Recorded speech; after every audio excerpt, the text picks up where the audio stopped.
Hello guys, आज की इस वीडियो में आपके लिए एक ऐसा वैकेंसी लेकर आए हैं जहां से आप लोग बिल्कुल कम पढ़ाई करके, यानी कि कम से कम अगर आपका इंटर कंप्लीट है तो आप लोग यहां से इस वैकेंसी में फॉर्म अप्लाई करके यहां से आप लोग इस वैकेंसी को निकाल कर अच्छा खासा यहां पे नौकरी करके आपको अच्छा खासा यहां से सैलरी मिलने वाला है। अगर आपको भी रेलवे में जाना है तो यहाँ पे लेकर आए हैं रेलवे क्लर्क भर्ती 2024 के लिए।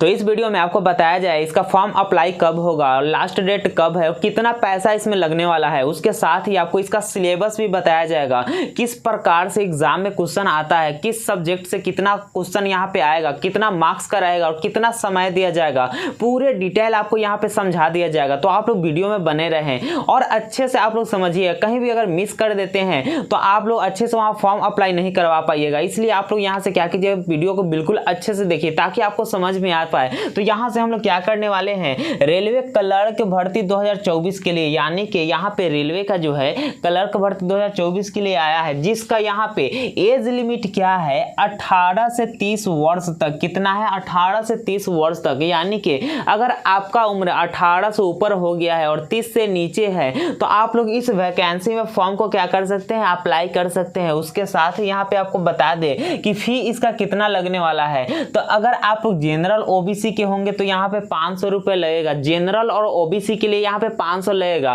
और यहाँ से जो है एससी एसटी के लिए यहाँ पे 250 रुपया लगने वाला है, यानी कि 250 रुपये लगने वाला है। तो यहाँ से फी आपका कुछ इस प्रकार से रहने वाला है, जनरल और ओबीसी के लिए 500 रहेगा और एससी एसटी वाला के लिए यहाँ पे 250 रहेगा।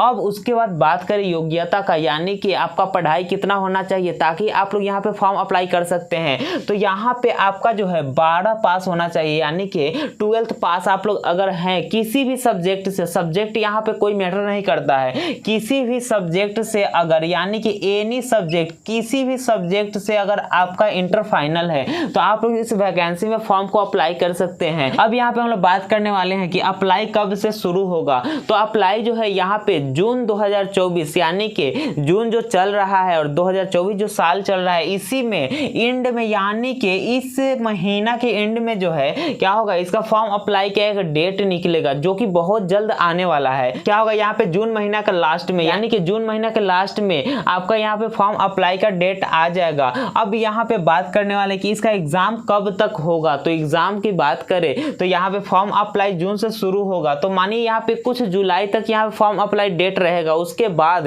यहाँ पे जो है आपका अक्टूबर 2024 तक एग्जाम हो जाएगा। तो आप लोग क्या कीजिएगा, बीच में जितना समय बचेगा आप लोग अच्छे से तैयारी कर लीजिएगा। क्या क्या चीज का तैयारी करना है आगे हम लोग समझेंगे, पूरे सिलेबस यहाँ पे समझने वाले हैं। तो यहाँ से जो है एग्जाम आपका होगा अक्टूबर 2024 में। अब यहाँ पे हम लोग पोस्ट की बात कर लेते हैं। पोस्ट नेम यहाँ पे जैसे कि यहाँ पे जूनियर क्लर्क कम टाइपिस्ट, यहाँ पे जो है एक कम वर्ड आया है। इसका अर्थ क्या है, जैसे कि इसका अर्थ क्या होता है कि जैसे एक ही व्यक्ति दो काम को करते हैं उसमें कम लगता है। जैसे कि यहाँ पे लिखा हुआ है जूनियर क्लर्क टाइपिस्ट, उसके बीच में यहाँ पे कम लगा हुआ है। तो कम का यहाँ पे जो अर्थ होता है CUM लिखा हुआ है। कम का यहाँ पे अर्थ क्या होता है कि एक ही व्यक्ति दो काम को करते हैं उसमें कम जोड़ा जाता है। तो यहाँ से जो है अब हम लोग पोस्ट की बात करते हैं। तो यहाँ जो है इसका है 19,900 है, ये भी ग्रेड पे है। यहाँ पे जो है क्या है, इसका जूनियर क्लर्क कम टाइपिस्ट का 19,900 है। अगर इसके सैलरी की बात करें, अगर मान लीजिए अगर आपका इसमें जॉब हो जाता है तो यहाँ पे जो है आपका सैलरी कितना रहने वाला है, 31 से 32 हजार जो है इसका सैलरी रहेगा।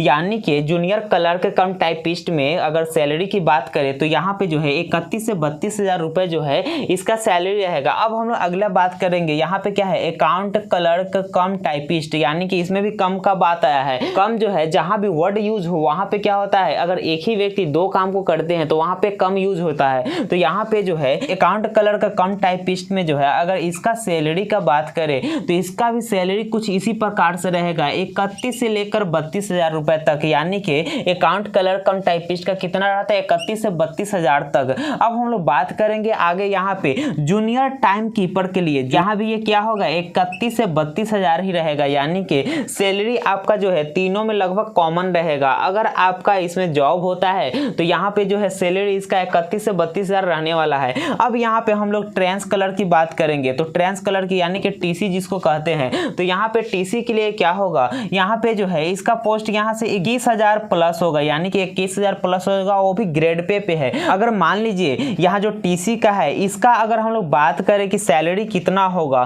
तो लगभग यहाँ से 35 से 37,000 रुपए तक रहता है। जिसका भी टीसी का यहाँ पे जॉब रहता है जैसे कि ट्रांस क्लर्क का, तो वहां पे क्या होता है 35 से 37,000 इसका स्टार्टिंग का सैलरी रहेगा। अब यहाँ पे हम लोग बात करेंगे सबसे लास्ट का, यहाँ CCTC है यानी कि कमर्शियल क्लर्क हो जाएगा, टिकट क्लर्क हो जाएगा। तो यहाँ से जो है इसका भी क्या होगा, सेम इसी के कॉमन होगा। जैसे कि यहाँ पे जो है इसका सैलरी 35 से 37,000 तक है, इसका भी सैलरी उतना ही रहेगा यानी कि 35 से 37,000 तक ही रहेगा। ये दोनों आपस में कॉमन है यानी कि एक ही तरह का इसका सैलरी मिलता है। तो यहाँ जो है इसका भी क्या होगा 21,000 ग्रेड पे होगा। अब यहाँ पे सैलरी इसका क्या रहने वाला है 35 से 37,000 रुपए तक रहने वाला है, यानी कि इसका भी सैलरी क्या होगा 35 से 37,000 रुपए तक होने वाला है। यानी कि कुछ इस प्रकार से आपको सैलरी मिलेगा। यहाँ पे पोस्ट नेम के साथ में आपको सैलरी भी समझा दिया गया है। अब हम लोग सिलेक्शन प्रोसेस की बात करेंगे, यानी कि सिलेक्शन प्रोसेस में क्या क्या यहाँ पे रहता है। जैसे कि आपका एग्जाम यहाँ पे CBT 1 यानी कि CBT 1 का होगा, उसके बाद यहाँ पे CBT 2 का होगा, उसके बाद यहाँ पे जो टाइपिंग लिखा गया है, टाइपिंग जो है सभी पोस्ट में नहीं रहता है, यानी कि जितना पोस्ट यहाँ पे दिया गया है टाइपिंग जो है सभी पोस्ट में नहीं रहता है, ये जो है सभी पोस्ट में नहीं रहता है। अब यहाँ पे जो है तीनों में यहाँ पे क्या होगा, ये दोनों का एग्जाम होगा, उसके बाद यहाँ पे टाइपिंग जो है यहाँ पे ये मैटर नहीं करता है, सब पोस्ट में ये टाइपिंग नहीं रहता है। तो यहाँ पे अब DV प्लस मेडिकल की बात करते हैं, तो यहाँ पे जो है DV यानी कि डॉक्यूमेंट वेरिफिकेशन, अब उसके साथ ही यहाँ पे मेडिकल यानी कि सिलेक्शन प्रोसेस आपका इस प्रकार से रहने वाला है। अब हम लोग बात करेंगे कि इसका सिलेबस क्या रहने वाला है, यानी कि किस प्रकार का एग्जाम पैटर्न रहेगा।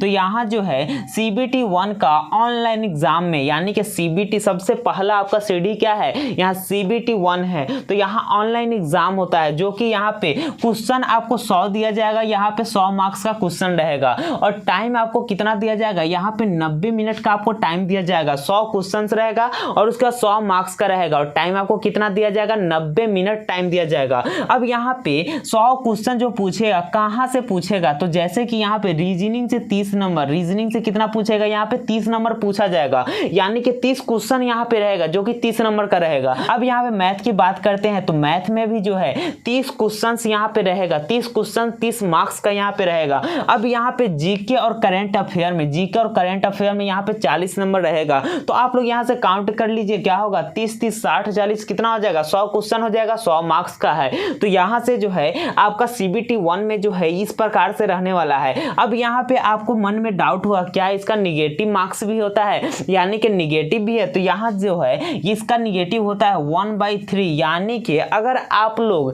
3 क्वेश्चन को गलत करते हैं तो सही वाला में से 1 नंबर काट लिया जाता है, यानी कि 3 क्वेश्चन अगर आप लोग गलती करते हैं तो जो भी सही हुआ है उसमें से 1 नंबर आपका काट लिया जाएगा। तो यहाँ पे आपको निगेटिव पॉइंट पे भी ध्यान देना है। तो इस प्रकार से आपका CBT 1 में ऑनलाइन एग्जाम के माध्यम से इस प्रकार से होगा और उसके साथ ही आपको यहाँ पे 90 मिनट का टाइम मिलेगा, जो कि इस प्रकार से रहने वाला है। अब इसका एग्जाम जो है किस प्रकार से होगा, उसका पैटर्न क्या है हम लोग आगे समझेंगे, लेकिन यहाँ पे इस दोनों में आपको बता दे, यहाँ पे ये जो दिए हुआ है इसका एग्जाम जो है फर्स्ट टाइम में होगा, उसके बाद इसका एग्जाम कैसे होगा, आपको जो है कट ऑफ के ऊपर होगा। यानी कि मान लीजिए अगर आप लोग CBT 1 का ऑनलाइन एग्जाम देते हैं तो इसका कट ऑफ में अगर आप लोग आते हैं, यानी कि कट ऑफ जितना रहेगा उतना में अगर आप लोग आते हैं तो आपका जो है सेकेंड के लिए भेजा जाएगा, यानी कि CBT 2 के लिए भेजा जाएगा। अगर आपका कट ऑफ इसमें ही कम आया, आपका जो है यहाँ पे सेकेंड एग्जाम नहीं लिया जाएगा। तो यहाँ पे जो है CBT 1 में अगर आप लोग पास होते हैं, यानी कि कट ऑफ के ऊपर आपका मार्क्स आता है, तो यहाँ से जो है आपको यहाँ पे सेकेंड के लिए भेजा जाएगा, अन्यथा आपका यहाँ पे जो है नहीं होगा, यानी कि आगे एग्जाम ही नहीं दे पाएंगे।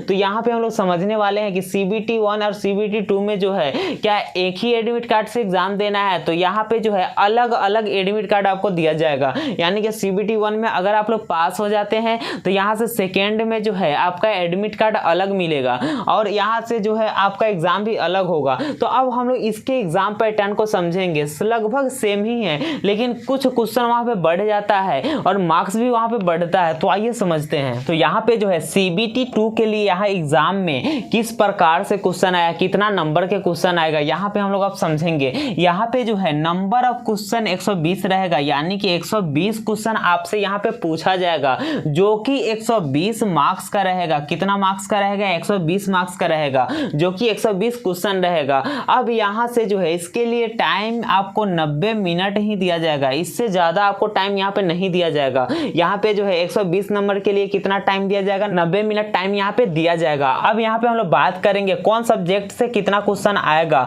तो यहाँ पे जो है रीजनिंग से आपका 35 क्वेश्चन आएगा। रीजनिंग से कितना क्वेश्चन आएगा, यहाँ से 35 क्वेश्चन आएगा, क्योंकि इससे पहले यानी कि CBT 1 में 30 नंबर पूछ रहा था, इसमें कितना नंबर पूछेगा, 35 नंबर का आपका पूछेगा। अब यहाँ पे मैथ की बात करते हैं। मैथ में जो है 35 क्वेश्चन आएगा, यानी कि मैथ का कितना क्वेश्चन रहेगा, इसमें 35 क्वेश्चन रहेगा। उसके बाद यहाँ पे जीके और करंट अफेयर की बात करते हैं, तो यहाँ पे टोटल जो है 50 क्वेश्चन रहेगा, यानी कि जीके या करंट अफेयर से यहाँ पे कितना क्वेश्चन पूछा जाएगा, 50 क्वेश्चन पूछा जाएगा। तो 35 कितना 70 हो गया, 70 और 50 जोड़ेंगे 120 हो गया, यानी कि 120 यहाँ पे क्वेश्चन पूछे जाते हैं, जो कि 120 मार्क्स का रहता है। लेकिन एक चीज आपको ध्यान में रखना है, अगर इसके कट ऑफ में आप लोग आते हैं तो उसके बाद ही आपको CBT 2 के लिए भेजा जाएगा, नहीं तो यहीं पे आप लोग फेल हो जाइएगा, तो आपको आगे का कोई प्रोसेस यहाँ पे नहीं किया जाएगा। इसलिए आप लोग थोड़ा सा अच्छे से तैयारी कर लीजिएगा, और अगर आप लोग 12th पास है और अच्छे से पढ़ाई किए होइएगा तो यहाँ से 100% आप लोग निकाल लीजिएगा, क्योंकि सिलेबस में कुछ करना ज़्यादा नहीं है, बस माइंड का खेल है। रीजनिंग भी तो माइंड के ऊपर है,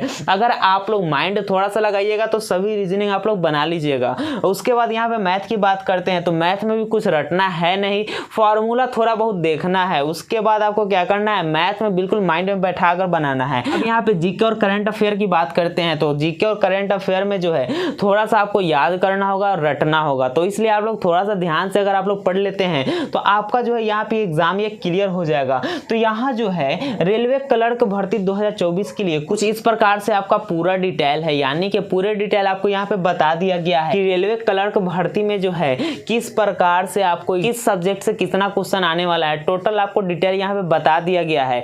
अगर आपको इसमें एग्जाम देना है तो आप लोग थोड़ा अच्छे से पढ़ लीजिएगा, रीजनिंग, मैथ और जीके करंट अफेयर यहाँ पे देख लीजिएगा और अच्छे से पढ़ लीजिएगा, तो आप लोग 100% जो है यहाँ से इस एग्जाम को निकाल लीजिएगा। तो इसी प्रकार के नॉलेजफुल वीडियो चाहिए तो इस वीडियो को लाइक कीजिएगा। अगर आप लोग चैनल पर नए हैं तो चैनल को सब्सक्राइब कीजिएगा। तो चलिए मिलते हैं नेक्स्ट वीडियो में।